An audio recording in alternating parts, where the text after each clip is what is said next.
Well, church, it's going to be awesome to have you here. As I stand here this morning looking around this room, man, one thing I miss the most is seeing you in the room. And so next Sunday, what an honor it's going to be to see your face and to be able to worship with you and to engage with you. God has been so faithful to us over this season. And as we come back, I thought I would take this morning to really talk about a few things that I know you know and I know and we know together, but to remind us of the value of them. And that is why we exist as a church. We are Motion Church, and we exist for a reason. And we don't just exist to be a great building, to have a great facility, to engage with great people, but we exist because we believe the mission of the church is so important. We believe the value of the church is so important. We believe the driving force behind everything we do is so important. And that is, we exist to lead people into a growing relationship with Jesus Christ. That's right. We exist not to be a great church, although we are. We exist not to have great worship, although we do. We exist not to have great kids programs, although we do. We exist not to just be friendly and hospitable and all these kind of things and have community, although all that's important. Really what we exist for, our primary mission, our biggest goal, and the passion that underlies everything and underpins everything we do is we exist to lead people into a growing relationship with Jesus Christ. And that's so important to us. That's so valuable to us. That means so much to us. In fact, it means so much to us that we believe that people should belong here even before they believe what we believe. We believe that children are an important part of our church, and that's why next week as you come back to church, you need to know your kids are welcome here. And although our kids' ministry is going to look a lot different in the early days as we begin to gather again at 9 and 11, we're going to have awesome opportunities for your kids in our service. And please don't think to yourself, well, my kids don't behave the right way, or my kids don't do that the right way, my kids don't do this the right way. Kids need to be kids.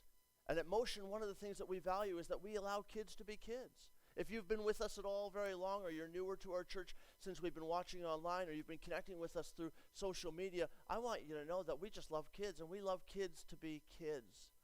Because we know that we are all called to have childlike faith. And sometimes as adults, we can forget that.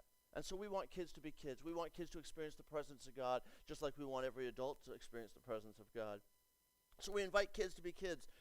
We invite everybody to come. We invite everyone. We don't care about your past. We're not worried about your yesterday. We're more concerned about your tomorrow. And so as people come to church, we're making room for them. By having 2 services, not only do we meet the social distancing requirements, but we also offer an opportunity for people to come because we reduce our attendance in each service so that we have room for those who may just stop in.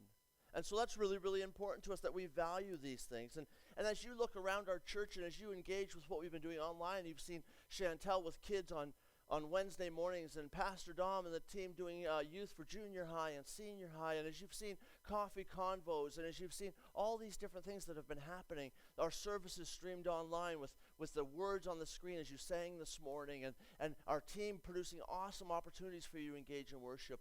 This is what makes our church a great church.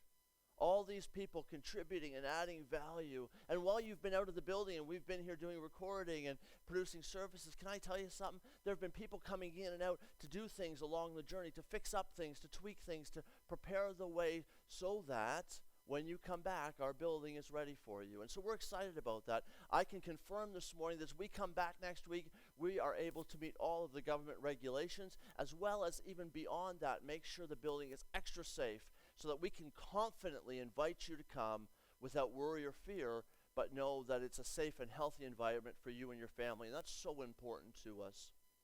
And so our church exists to allow people to come to know Jesus, but beyond even just that, it exists so that the family can be the family and be surrounded by family and be encouraged by one another. And that's really so important to us. We value community, and we value the fact that everybody comes together and celebrates together. Worshiping online has been awesome, and it's been a great experience. And I know this morning many of you turned up the music, you pushed the furniture back, you danced, you sang, you shouted, your family engaged in worship. But really, even better than just that experience, and although that experience is amazing, do you know what's really phenomenal? Is the experience of worshiping with other believers in the room.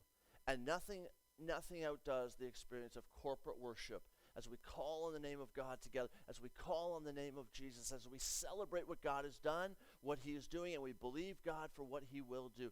There is nothing better than celebrating together. So as I get excited about next week, I hope you are. I hope you're getting excited about what God might do in our midst, how God might move among hearts and lives. And I hope you're excited about the fact that once again, we are reminded of the importance that we value so highly, the opportunity that we have as a church to invite people to come to know Jesus. We invite people to be followers of Christ. We're not a church that exists just to do church, but we actually have a really important mission, and we really value what we do in such an important way. Through this season, I could brag on so many people who have helped us do what we've done during this season. During this season when we've had to do extra recording and editing and all those sort of things, when we've had to do more online interactive activities, where we've had to create spaces for things that we didn't do before and maybe didn't know how to do when we started. I'm just so thankful for our amazing teams. I'm thankful for our council who makes a way for things to happen and provides ways for us to navigate. I'm thankful for our lead team, people who serve and make it happen, to put all this stuff together through this season, have gone over and above to make sure that we're able to minister to you online through different platforms, whether it be midweek or Sunday morning. And I'm so thankful for volunteers. I could tell you stories today about awesome people in our church who just said, hey, during this season, I can do this and I can do that. People who say, hey, I want to help with kids ministry when we come back, preparing for it, not even helping with it, being in the building, but helping prepare for it, helping get things in place and ideas in place so that we can move forward in a healthy, wholehearted way. There are so many people. Next Sunday, when you walk in the building, somebody's going to safely greet you. When you walk in the building, somebody's going to safely make sure you know how to function in the building and where to find things and why they're important. Somebody's going to help you understand why things have changed and what has changed. And these are all volunteers who have taken the time to meet and to dialogue about what this looks like in this new season for us as a church. Man, our church is full of people who are just committed to the mission and the vision of the church. They're people who are committed to doing what it takes. Can I just talk to you about faithfulness during this season? As we've come through this COVID season together where we've been separated, one of the biggest concerns for churches really across North America has always been the pressure of finance. And I can tell you a story, and I will in just a few moments, about how God's been faithful in our finances because you've been faithful in your finances. And I know for some of you, you haven't been giving because you don't give online or whatever, and I know you'll be faithful to do that, but I'm just saying there have been so many who have stepped up and said, hey, I'm going to help fill the gap because there's been a shortfall, or hey, I'm making extra accommodations so that I can give, I can be more generous, and I'm so thankful for all those people. I'm so thankful for the fact that as we come through this season, we can with excitement say, God, you've been faithful. God, you've been so good. There's nothing more as a pastor that cheers me on in my heart just to say to God, God, you've been so good. You've been so faithful. Am I ever thankful, Lord, for what you've done, for what you're doing, and for what you're going to do? God, I've got anticipation. I don't know about you, church. I don't know where you're watching from. I'm not even seeing enough hearts on the screen this morning. But I'm telling you, I don't know if you're as excited as I am this morning. I'm pumped up about what God's going to do when we get together next Sunday morning. I want to tell you, I'm ready to worship with the church. I'm ready to celebrate with God's people. I know we're not going to have a packed house like we would want to have. We're not going to have as many chairs in the room. We're going to be set up a little differently. But I want to tell you, our praises will inhabit this room. Our praises will rise up. We will shout, we'll sing, and we'll declare the goodness of God. And I want to tell you, the Bible says that God inhabits the praises of his people. Can I remind you of a text that's not even in our notes this morning, but it's back in the Old Testament when they're heading to the promised land, and Joshua says, listen, he says, God, he goes, if your presence won't go with us, we won't go. I just want to go where the presence of God is. I just want to go where God is leading. I just want to go where his people are and be surrounded by his people and lift up his name and experience the presence of God, the manifest presence of God. I'm just so excited about that. I can't wait. We got 1 week, church. You need to hit those likes a little bit more. Just fire up those likes if that's getting you fired up. We got 1 week, and we're going to be able to worship together again. Man, I love our church. I just love our church. I just love what we're about. I just love what we do. Do you know what's amazing about our church? It's not just all the people I've talked about. It's the fact that we invite the presence of God to come and speak in our lives each and every Sunday. Do you know what's amazing about our church? It's not just that we can sing and we can shout and we can have a great time together and we can enjoy each other's company. Do you know what's awesome about our church is we celebrate the one thing that really, really just matters so much, is that people come to know Jesus. And if you've tracked with us through this season when we've been online for worship and message, what you've noticed over and over again is if there's one thing that gets us excited, it's the presence of God and work in the life of the believer. The working presence of God in the life of the individual, the person who's far from Christ or the person who's close. No matter which one they are, we get excited about this idea that God would come and inhabit and move in and change and transform and do an awesome work. In fact, we're so excited about that we believe no one changes the human heart like Jesus. Nobody cures COVID like Jesus. Nobody pushes back fear like Jesus. Nobody can do it. Only Jesus can. Only Jesus can. And so I'm excited to see what God will do as he manifests his presence among us, and as we experience his presence in our face, in our lives, in the reflection of who we are. We begin to see Jesus, and in the reflection of who he is, we draw near to him because our lives are called toward him. Man, that's exciting to me. I can't wait to see you next week if I haven't mentioned that yet. And so as a church, we've got great people, and we've got the presence of God, and we're excited about those things. But, as a church, I think what's really important as we come back is to remember this, that we have a mission, and we have a vision. We want to be a church that unchurched people love to attend. And the best way to find out if we're being a church that unchurched people love to attend is to invite unchurched people to church. And you and I, we both know that maybe you're watching today and you're an unchurched person. Can I just say to you, welcome to Motion. We'd love to have you here. And can I just let you know that when you come to Motion as an unchurched person, our church is designed with the idea that we want to be a place that unchurched people love to attend. And so when you come in, nobody's going to judge you. Nobody's going to ask you, if you were living a holy life this week. Nobody's going to do that. Nobody's going to measure you up and go, well, I know who you are, I know where you're from, and I know what you've done. Because the truth is, God would look at that person who says that and go, yeah, and I know who you are, I know where you've been, and I know what you've done, but my grace saved you, and so my grace can save them too. And so that's what I love about our church is we're just an invite culture. We just want to invite people. We want to be people who just say, hey, come and check it out. Come and see. Come and see. Come and see what God is doing. Come and see what God is doing. And so we want to be an invite culture. We want to be a church that's continually inviting people to come, continually inviting people to engage with us. And we have four sort of pillars, if you will, to what we focus on as a church in our mission and vision, how we actually fulfill that mission and vision, how we actually take those two parts to lead people into a growing relationship with Jesus Christ and to be a church that unchurched people like to attend. We have sort of four pillars around how we do those two really important things in the life of our church. And so the first thing we do is we want people to connect. We want people to belong. Like I said early on in the message, we actually believe that you can belong before you believe. What a great opportunity. Isn't it great that Jesus said to the disciples, hey, come and follow me? He didn't say, now listen, Philip and Nathaniel and James and John and Pete. He didn't say to them, listen, now if you'll actually believe everything I believe, then you can follow me. No, he said actually just put down your fishing nets, put down your jobs, put down your things, put down the things that you've held on to so tightly that have never really done what you want to do in your life. Put those things down for now. And why don't you just come and follow me? You know what? I see you here fishing, but I want to make you a fisher of men. I see what you know how to do in the natural, but in the supernatural, I can see you doing greater things. And so he invites them to follow. And isn't it great that Jesus invited many of us? He invited me, and maybe he invited you. He invited me to follow, to belong before I believed. And that's true of us. We want people to know, hey, you can belong here. You don't have to agree with everything that's said from the platform. If you disagree with the preacher, it's okay.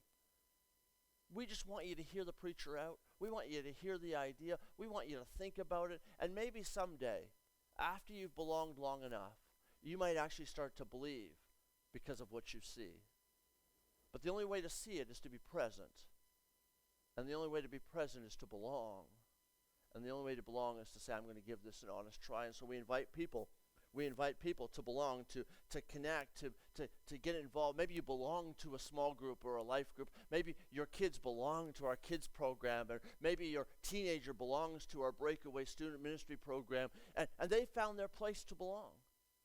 And so they're connecting there, and it doesn't mean they agree with everything, and maybe it doesn't mean they don't have questions, but it means they've decided, hey, this is the place where I'm going to find community, I'm going to find strength, I'm going to find encouragement. And Motion Church is designed so people can belong, find strength and hope and encouragement.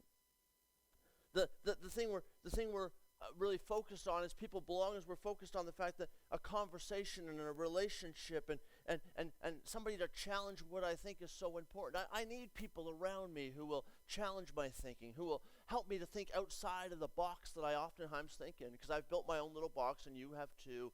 And if we don't have anybody sort of knocking on the walls of that box, we can get pretty settled there. But Motion's a place to belong where we can think about what we believe, and we can be challenged by what we believe, and we can grow in what we believe, because it's by challenging and stretching and question that we grow in our faith. And that's the whole mission of Belong, is we want people to engage and really think about what they believe. Everybody believes something. The question is, do they know why they believe what they believe? And so Motion exists to do that. The second thing the second pillar, if you will, that helps us to fulfill our mission and our vision is we believe everybody should serve.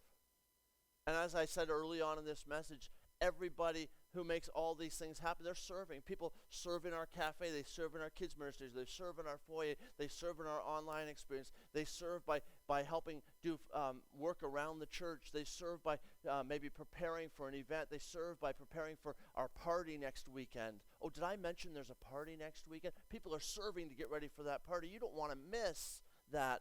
Not next weekend, sorry, the weekend after next one. The second week we're back in the building. We're going to have a welcome back party. You're going to want to watch for that. And so people are serving to make that happen.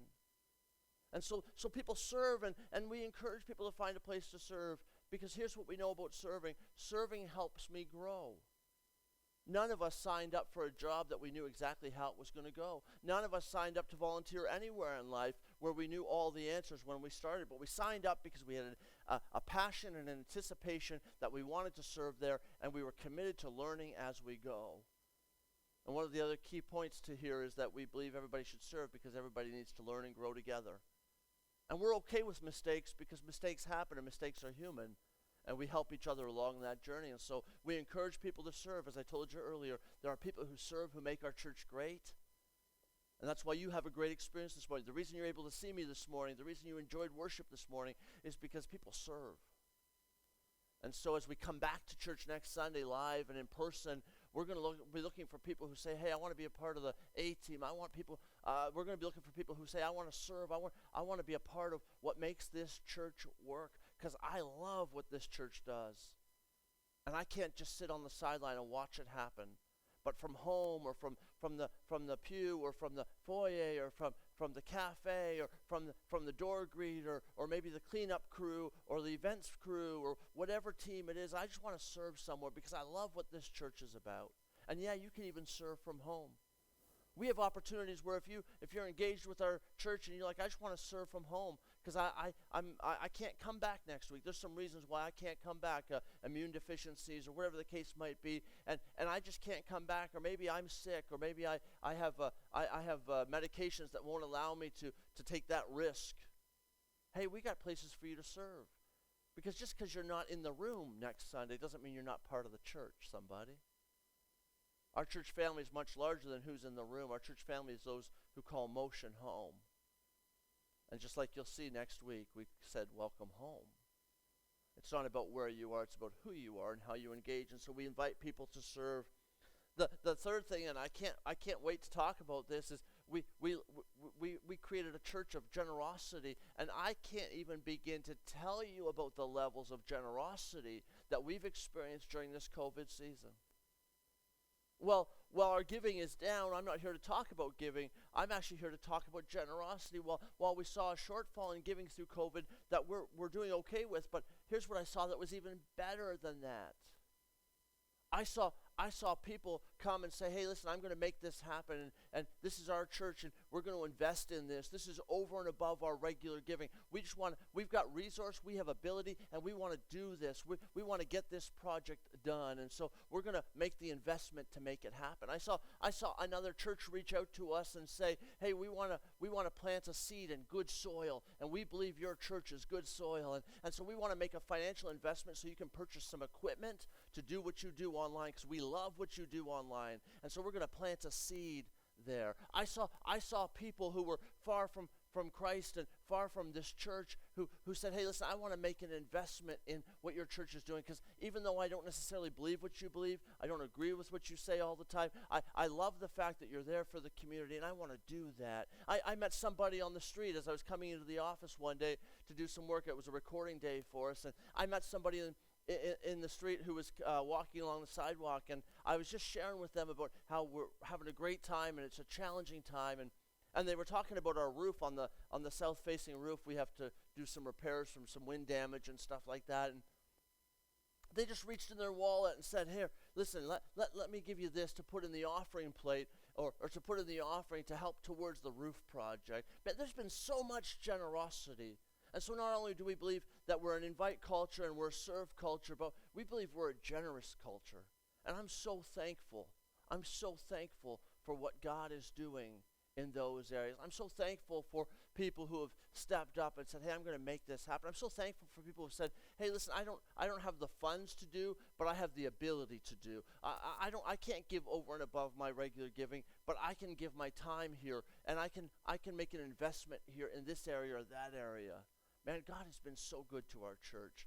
And if I had a like button in front of me right now, I'd be hitting it 100 times, because I can just not stop talking about God's faithfulness. And so we're a giving church. We're a generous church. We function as a generous church. We're making an investment this week in another church. We're sowing some seed money into another church. Motion Church is going to plant some seed money this week, because we're believing God to somebody else's garden, and we're going to make an investment and see what God will do in another church, because we're a generous church, and this is what we want to always remind ourselves of. It's always easy to stop being generous. There's always a reason why we shouldn't give, but there's never a good enough reason not to give.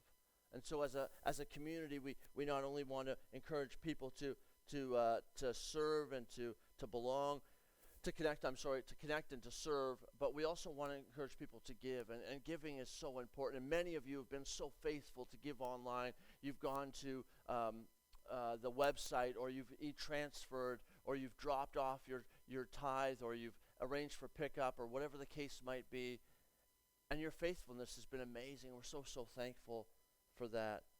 And then lastly, as I finish up, we connect and we invite and we give and we serve. And I'm reminded of this word, and this has been our text that we've hung on to probably for about 7 years. And I always keep coming back to it, because I think it's the best illustration.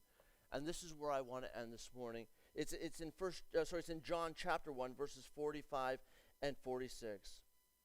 Philip goes and finds Nathanael, and this is kind of where I want to end this morning. Philip goes and finds Nathanael and says to him, we have found the one Moses wrote about in the law. So imagine this. It's the second part of the Bible. It's the New Testament, and Philip is following Jesus. And Philip goes and finds Nathanael, who's afar off. Doesn't it already sound like what we're called to do as believers? Go and find. And so anyway, Philip goes to find Nathanael. Philip's following Jesus, and Philip goes to Nathanael, and he says, listen, we have found the one. Philip says to Nathanael, we have found the one who Moses, remember that guy we studied about? Remember that guy we heard about? Remember that guy we learned about in school? Remember Moses, the Old Testament guy, the guy who lived way back when? Yeah, Moses. We found the guy that the law of Moses talked about. And you ought to know that he's from Nazareth. What? He's from Nazareth. Well, nothing. Philip says to Nathanael, he's from Nazareth. And Nathanael goes, hold on. Nothing good can come from Nazareth. What good can come from Nazareth? And he goes, listen, I don't know what you think, and I understand you might have questions, but Philip just says to Nathanael, he says, he says to Naz, he says, listen, just come and see. Just come and see. Don't worry. As he says, can anything good come from this guy? Can anything good come from Nazareth? How can the guy that the law of Moses talked about, how can the guy that was prophesied in the Old Testament, how can the Savior, the Redeemer of the world, how can he come from Nazareth? Like if he was going to come from somewhere, how was he going to come? Why would he come? Who would say ever he came from Nazareth? And if you're a believer and you've ever invited somebody to church, you know that feeling. Hey, why don't you come to Motion with me? Oh, I don't go to church. Oh, I went to church once. I used to go to church. When I was a kid, my parents made me go to church. If I went to church, the building would burn down. You've heard all the lines. Oh, church isn't for me. Oh, I believe there's a God. I'm just not into the church thing. Oh, I'm not religious. You've heard all those lines. And basically what's happening here is Nathanael's pushing back to Philip the same thing. He comes from Nazareth. There's no way anything good has come from there. And Philip just looks at Nathanael and he says, listen, just come and see. Just come and see. Just come and check it out. An invite culture doesn't debate with people what good looks like. An invite culture just says, hey, why don't you come and see? Why don't you come and experience? Why don't you come and check it out? And so if you're watching today, I want to invite you next Sunday. Whether you've been watching for a while, you've been watching recently, you've been watching for a long time. Whether you've come to Christ during COVID by watching online because you checked out church again for the first time in a long time and you made the best decision ever over the last number of weeks and you've identified with us, or maybe you've done that, not identified with us, but in your heart you made a commitment to Christ. Whatever the case might be, and maybe it's come into our building or to come back to the building and say, have somebody say, hey, welcome home, feels a little intimidating. And maybe you're not even sure. Maybe you were at this church a long, long time ago and you've got reservations about coming back. Can I just invite you as we head back to Motion next Sunday in the building for 2 services, 9 and 11, can I just take a moment and invite you to come and see? Can I just invite you to put your hesitation, your reservation, and your history behind you? Can I just invite you to put your long lost feelings about once upon a time, a long time ago, behind you? And can I just invite you to come and see? Can I just invite you to pull up a chair next Sunday and see what God would do in your heart? I am convinced that as you come, you will be surrounded and cared about by people who love to worship Jesus and love community. And I think you're going to discover Motion is a place to belong, and it's a place for you. And I hope that we'll see you next Sunday. I hope you'll come to 9 or 11. We can't wait to worship with you. As we gather next Sunday, let's really hold on to the mission and vision. Let's make sure we invite. Let's make sure we give. Let's make sure we serve. And let's make sure we connect.